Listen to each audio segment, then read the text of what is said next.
ഇന്ന് നമ്മൾ എത്തി നിൽക്കുന്നത് നമ്മുടെ വാടി കടപ്പുറത്താണ്. അപ്പോൾ ഒരു നൈറ്റ് ഡ്രൈവ് എന്നതിലുപരി കുറച്ച് രുചികരമായ ഭക്ഷണം കഴിക്കാം, അതേപോലെ തന്നെ കുറച്ച് മീനൊക്കെ മേടിക്കുക എന്ന ഉദ്ദേശത്തിലാണ് ഇറങ്ങിയത്. പെട്ടെന്ന് തീരുമാനിച്ചുറപ്പിച്ച ഒരു യാത്രയായിരുന്നു. അങ്ങനെ ഞങ്ങളിപ്പോൾ വാടി കടപ്പുറത്തെത്തി. അപ്പോൾ നമുക്ക് നമ്മുടെ ഫുഡ് സ്പോട്ട് ഇതിനെ കടപ്പുറത്ത് നല്ല ദോശയും ഫ്രഷ് മീനുകളും ഒക്കെ പൊരിച്ചും കറിവെച്ചും ഒക്കെ കൊടുക്കുന്ന ഒരു രുചിയിടത്തിലേക്കാണ് നമ്മൾ എത്തിയിരിക്കുന്നത്. അപ്പോൾ അവിടെ കയറി ഭക്ഷണം കഴിച്ചിട്ട് മീൻ എന്താണെന്ന് തിരക്കി പോകാം എന്നുള്ളൊരു രീതിയിലാണ് ഇങ്ങോട്ട് ചെയ്യുന്നത്. അപ്പോൾ നമുക്ക് ദോശ എത്തിയിട്ടുണ്ട്. ദോശയിൽ നമ്മൾ പാലാമീൻ എന്നൊരു മീനാണ് ഓർഡർ ചെയ്തത് പറഞ്ഞിരിക്കുന്നത്. അപ്പോൾ മീനിപ്പോൾ വരും. അപ്പോൾ എന്താണ് ഇവിടുത്തെ തിരക്ക്? നല്ല തിരക്കാണ്. തിരക്ക് മാത്രമല്ല നല്ലൊരു അന്തരീക്ഷമാണ്. നല്ല തണുത്ത കാറ്റും ഒക്കെ ഉള്ള നല്ലൊരു അന്തരീക്ഷമാണ്.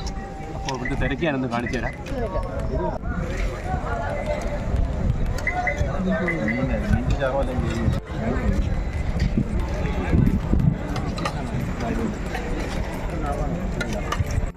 നമ്മുടെ പാലാമീൻ എത്തിയിട്ടുണ്ട്. നല്ല പൊരിച്ച പാലാമീൻ ഉള്ളിയൊക്കെ ഇട്ട് അലങ്കരിച്ച് സുന്ദരനാക്കിയിരിക്കുകയാണ്. നമ്മുടെ ബിനീഷ് അതിനെ ഒന്ന് കുട്ടപ്പനാക്കി വയ്ക്കുകയാണ്. ഇതാ പാലാമീൻ ഒരു കഷ്ണം എടുത്ത് ദോശയിലേക്ക് വെച്ച് വീണ്ടും ഒരു ഉള്ളി എടുത്ത് അതിലേക്ക് വെച്ച് പതുക്കെ ആ ദോശ ചുരുട്ടി അത് ഗ്രേവിയിലൊന്ന് മുക്കി മീൻചാറിലൊന്ന് മുക്കി. ആഹാ, അന്തസ്.